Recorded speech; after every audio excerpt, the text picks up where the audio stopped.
Here, let me start that There's over. a bat in the cave. This too is Enchanted Forest, just south of Salem. Ooh. And it's actually a really good time. I guess maybe we don't want to talk about that. We want to talk about how scary that witch is. Oh! Ooh. And I assume that this is... It looks like a rave. I think it's just a regular dance that he made look like a rave. I don't know. Oh, look at that guy getting down. Go. Get some. Take it. Enter here. Ooh. I think I'm starting to have a flashback. You alright? My LSD's kicking in. Your roof's kicking in. I'm having acid flashbacks. It's a bowl of eyeballs. Oh, wait, that's my drink. It does have sort of a haunted, creepy, you know what that looks like? It's like how we boil pork ribs. And the fat rises to the top of it? How do I know that? Well, It looks like beer. yeah, it does look a lot more like beer. More like beer. Damn it. I'm so glad we can get this back into the picture. The laws of gravity do not apply right now. Putting it back in the picture. That just blew my mind.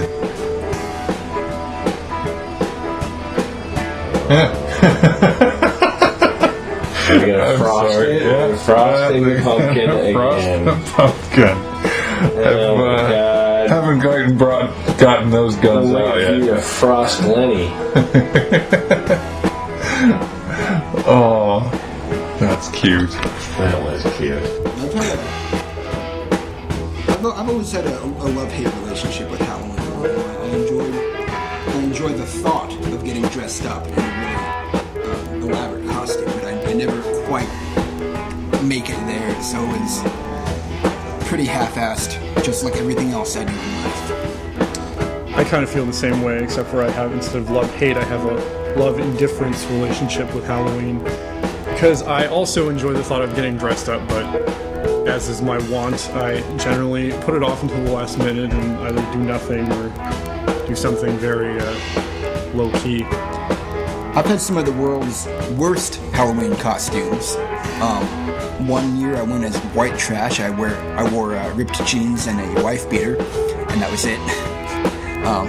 One year I went as me for Halloween because I had a black eye, and Dave Holly went as my doppelganger, and so we both wore similar outfits, and we were both me for Halloween. But did anyone get it? Only us, which, as it turns out, is not a good way to operate on Halloween. You want people to get the joke. Last year it was great. We went as the Ghostbusters, 4 of us from the house I was living in, and we constructed proton packs out of shoe boxes and empty beer cans and bottles, and only to discover when we got to the Goodfoot that there had actually been real Ghostbusters there just before us with actual jumpsuits and the toys from, God, I don't know, the early 90s. You remember those Ghostbuster toys, and some of them like projected things on the wall. And so we felt kind of silly after that. But the best Halloween costume I ever had, though, was a duct tape shredder costume that my dad made me. I think I was maybe 3rd or 4th grade. It was awesome. The hand, weird knife, brass knuckles or whatever, and had the helmet with the mask. It was awesome. Although, I'll tell you what, after about 5 minutes in that thing, the duct tape started melting, I started melting. It was bad news taking it off. What about you? Tell me about some of your best and worst costumes. Honestly, I can only remember a few, but probably the best one was when I was still living back east. I threw a crazy party, as I used to do all the time when I lived in a townhouse that my parents owned. It was half-assed completely, but I just took a shirt and I ripped it up, and I bought some red Kool-Aid because everywhere was sold out of fake blood, and I So I was a zombie, and I don't know, it wasn't bad considering I spent like probably less than an hour making it.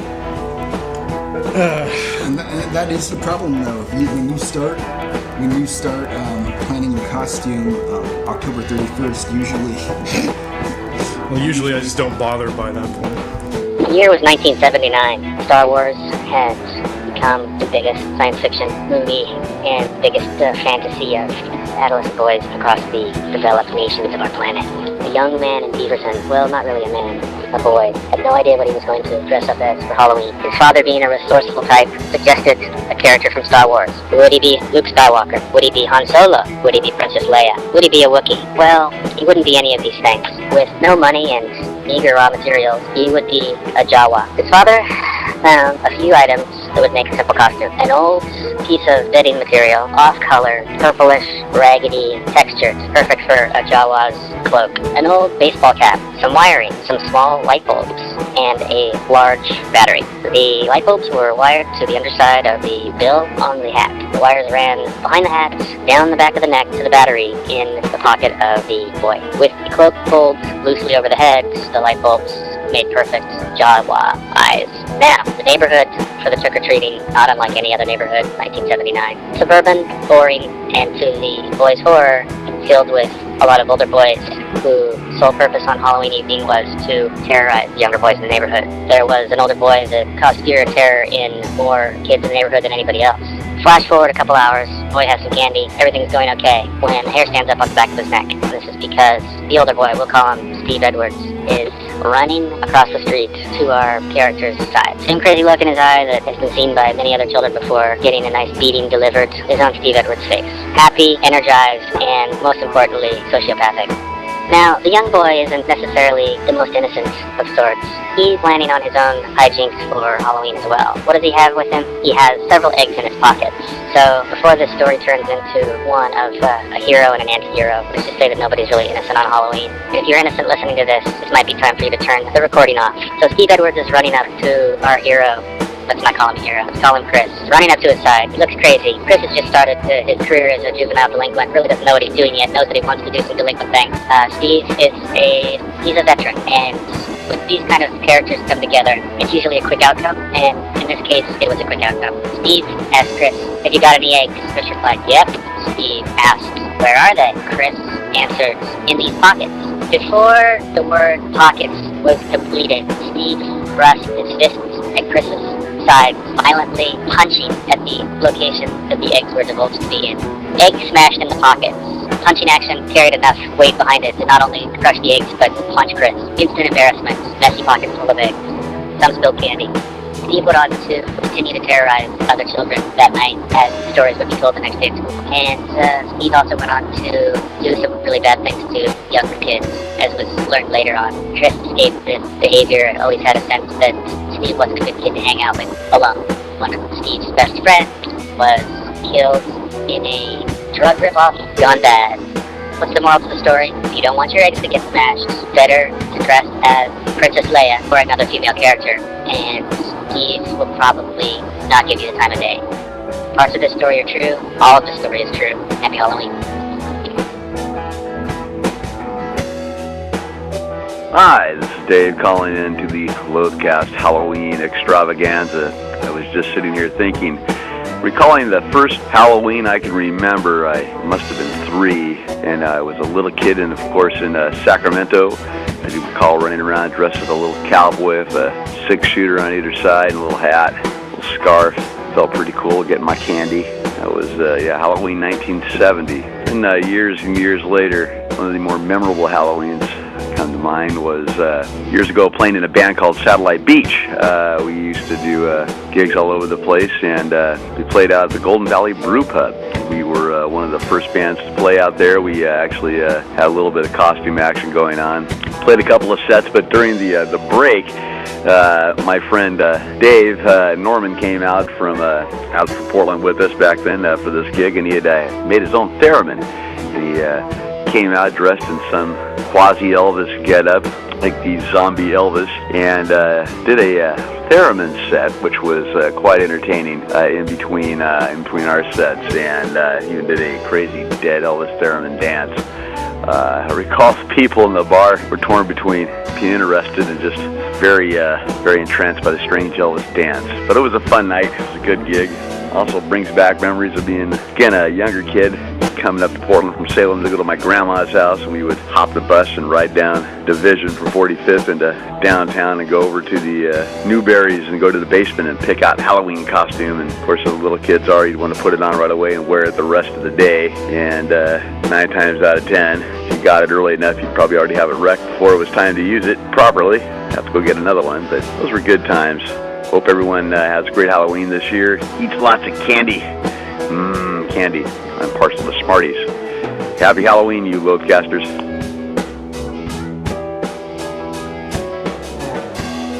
I remember when I was a child, I woke up from a nap, all alone in the house.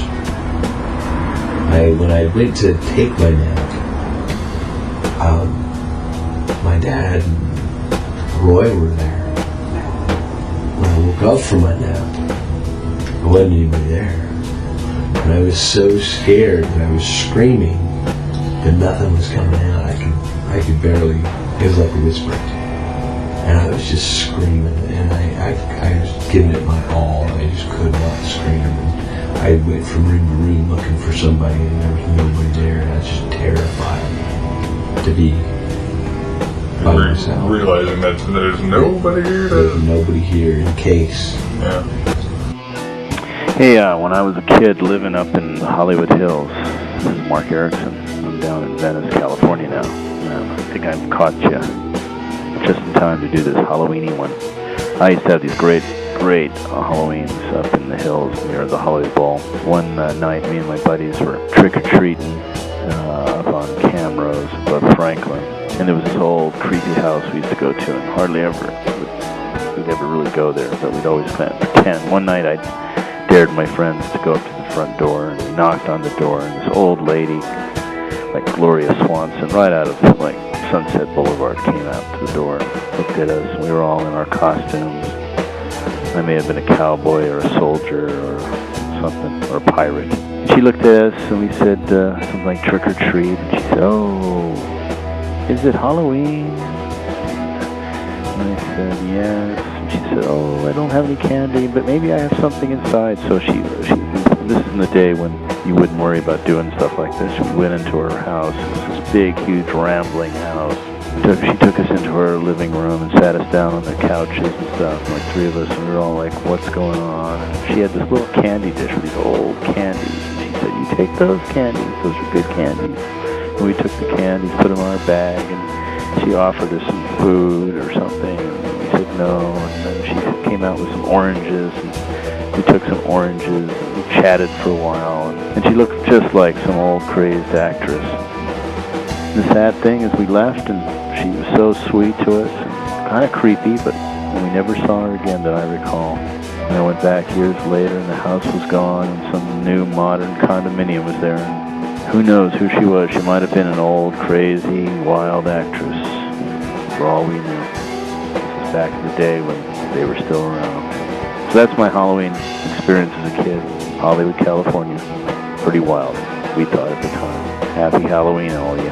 This is Mark Erickson from Venice, California, saying have a nice evening. Bye. Hey guys, what's up? Q.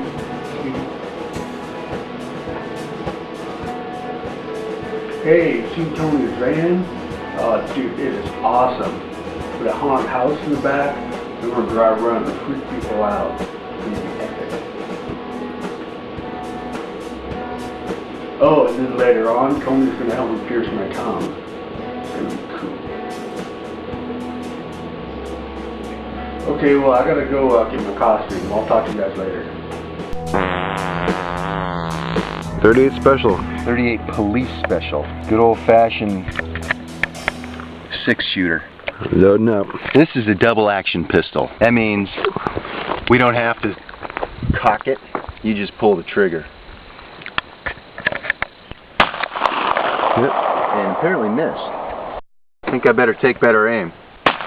Kaboom. Make him jump. No, like the 4th of July. Or did I just drop the other two? All right, Regan playing Wild Wild West. Wild Wild West. Woohoo! Yeah. That's 6. Did he fire 6 shots? No more cans. Cans are toasted. Oh shit, here comes the sheriff. Yes. Yeah, we'll step up to something a little different. Let's see how long it takes Regan to set up a couple cans. Wind blows them off? Wind blows them off. I need some vitamin water. Vitamin water. Yep. Chase down my peanuts. Chase down my peanuts. Doing what with your peanuts? I got your plugs in. Chase down my peanuts. Oh, I think I'll just stop right here. Good idea. So it's shotgun time. Yes, first I will demonstrate. Yeah. Oh. Yeah. Oh. Yeah. Oh. My, that's a big gun you're holding. The old man cleaning his shotgun. This might be a little loud. Yeah. Wow, I forgot. That's got a kick. See, it set my glasses all catawampus. All right. I think it might be time for the mug. Time for the mug. You gonna do your first shot with the mug? Why not? Awesome. I don't even remember what I did last Halloween. How sad is that? Sad as in, you know, you're a loser, or sad as in your memory's failing you, or sad as in... All of the above, sir. All of the above. I got a scary story for you. Buddy wrecked his bike into the side of a truck. Yeah, he's alright. He's beat the shit.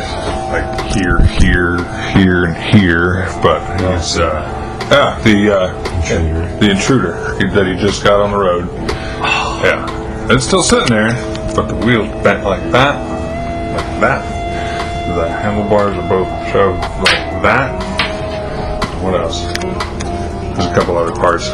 He's really lucky. If it had been, 10 feet. Speed limit, so probably 25, 30. He was on a back road. He wasn't on a main road. And it was a road that he'd never rode before. So, In Boise. Yeah. He said he was thinking about 2 or 3 different things that he had to do before he got to his first appointment or something. In other words, he just wasn't thinking about what he was doing, which he's very conscientious about that, especially when riding. But yeah. Wow. Yeah. Yeah, but he's okay. He's okay. I mean, he knows he got Lucky. Yeah, very lucky. And then I just listened to a coworker of mine last night on that shoot that I was on. He was his legs all mangled. I asked him what happened with that. It was a motorcycle wreck, and then his recovery got just whacked. He got an infection in the bone, and several surgeries later, his leg looks like that. But it started with a motorcycle accident. So, but I still look at mine. I don't write it that much. You know that. But the context of what... I know. You don't need to explain it to me. Apparently not.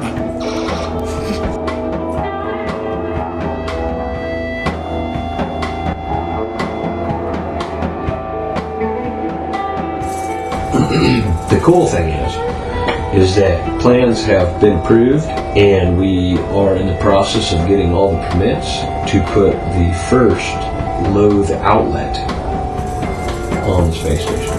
And we will cater to not only the astronauts and cosmonauts, but we will also cater to most alien life forms. We do have reserved the right to refuse service to anything. And that's how the contracts can be written out. That is how the contract will be written out. Because, those people from Xylon, they're like trailer trash. They won't ever get it. They move in, and you can never get rid of them. They're like goat heads. Like that. you get one. And next thing you know, Suddenly you're at 75, and Right. so on and so forth. right, just a bad deal. So, but we are looking for sponsors for that as well. If you have, some spare cash lying around, and this, Or you want approximate sum of like $3 trillion. Okay.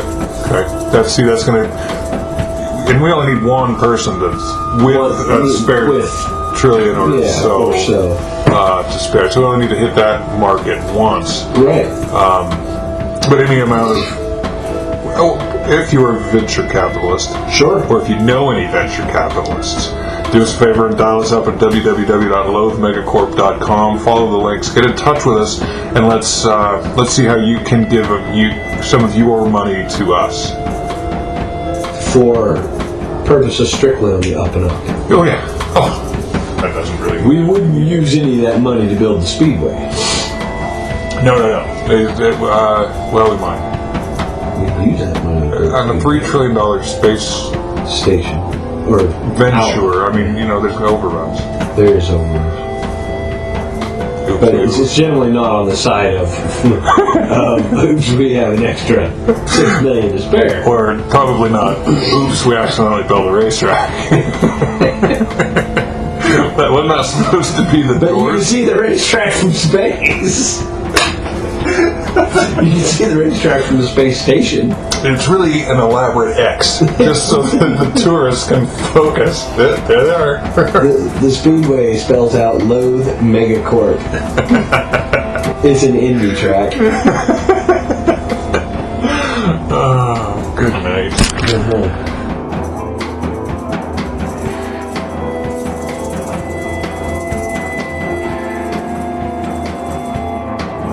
Hello, Loathcast listeners. This is Regan, and I'm calling in with a Regan fact for the Halloween episode. Or Halloween. You say Halloween, I say Halloween. But I don't say tomato. I also don't say throw your daisy roots in me boot, jump on me bonnet, and we'll have a whiff from the beef cousins. And now, the Regan fact. When I was in grade school, I once went out for Halloween as a drug addict. Not kidding. I even have a picture to prove it. I guess I figured having a joint hanging out of my mouth would get me more candy, as parents would realize I would soon be getting the munchies. Obviously, I was going for the sympathy vote. As a Regan fact sidebar, I was also armed with a can of shaving cream that could shoot about 25 feet. That's your Halloween Regan fact. I am now going to go get lost in the woods and pretend I don't exist. Peace.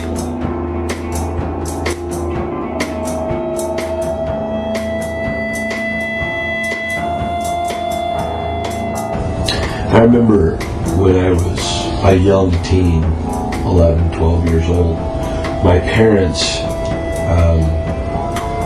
worked fairly late. They worked until 10, 11 o'clock at night, and being October-ish, we lived on the north end with all the big old elm trees, and Where it's dark.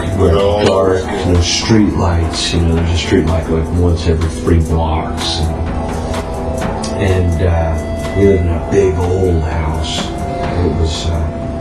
It was right next to the first governor of Idaho's mansion, an old house.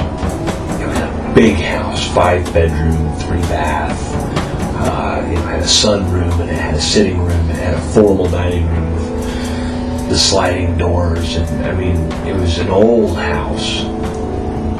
And I was really big into the Amityville horror movies at the time, and so I was fucked up. My parents worked late, and I had to be home. I'd get home from school around 4, and I had like 6 hours to kill. Well, it'd get dark, and the house freaked me out because there were like secret passageways. There were like cabinet doors that had stairs in them going down. There were doors that you'd open a door. Like in the basement, there was a door, and there was concrete behind it. It was just kind of creepy, and so I would have to stay home, And I'd get late, my parents would be home, and it'd freak me out. And I would go through the house, and I'd turn all the lights on in the whole fucking house. And I know my dad just fucking hated it. Power bills were enormous. But I'd turn all the lights on the house, and my dad had an old rifle. And I would take this rifle, and I would walk through that fucking house, terrified that something was gonna jump out, and I'd fucking shoot it. I didn't give a fuck. I don't care what it was, you know? And the house freaked me out. Freaked me the fuck out. It's crazy. And now, that house now is apartments. So maybe it's still got some weirdness to it. They built a bunch onto it. They made a big old addition on it, but the original foundation and house is still there. But it's built all the way back to the alley now, and there's probably like 10 apartments in it. But it's a creepy place.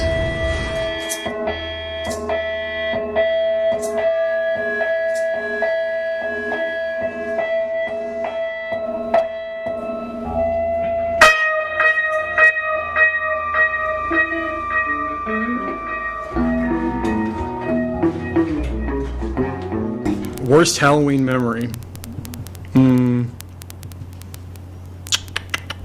And it can't just be sitting home alone doing nothing, because I mean. Well, those memories are all. I don't really have memories of them. They've been blocked. That bad, huh? Oh, probably. I mean, you know. So, sometime as a kid when you got, I don't know. One time. Beat up. I can't believe I'm going to say this on air.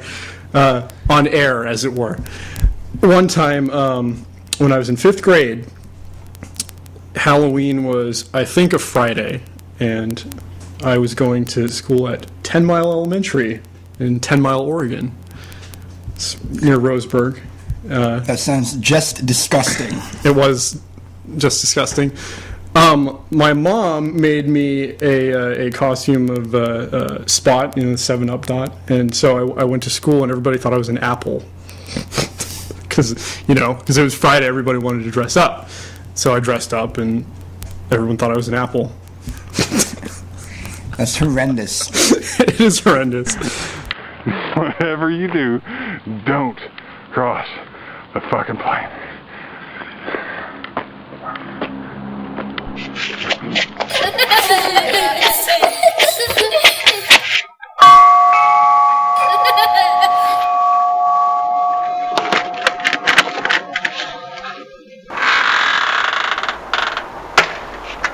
Trick or treat! Whoa, hello! Happy Halloween, children. My, aren't we scary tonight? Who do we have here? A mummy? A clown? And a caveman? Aren't you all a rather tall bunch? Yeah, we're tall. So what? Trick or treat. How about the candy, man? And precocious, too. Yeah, and we understand big words. Candy or you get the trick. Now, young man, when I was your age, we would never speak to our elders like, ow! I didn't bring this club for fun. Cut with the lecture and give up the candy or you get another trick. Why, you gangbanging little shit. When I was a grunt in the Marines, I had little twits like you for... Ow! Give me that candy. I'll give you something to suck on, alright?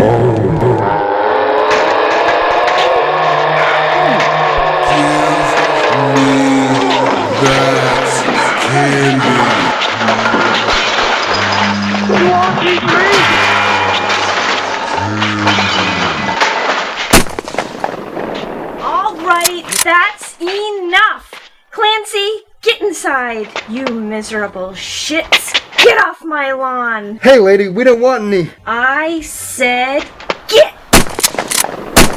Damn it, Clancy, I told ya, I just loathe Halloween.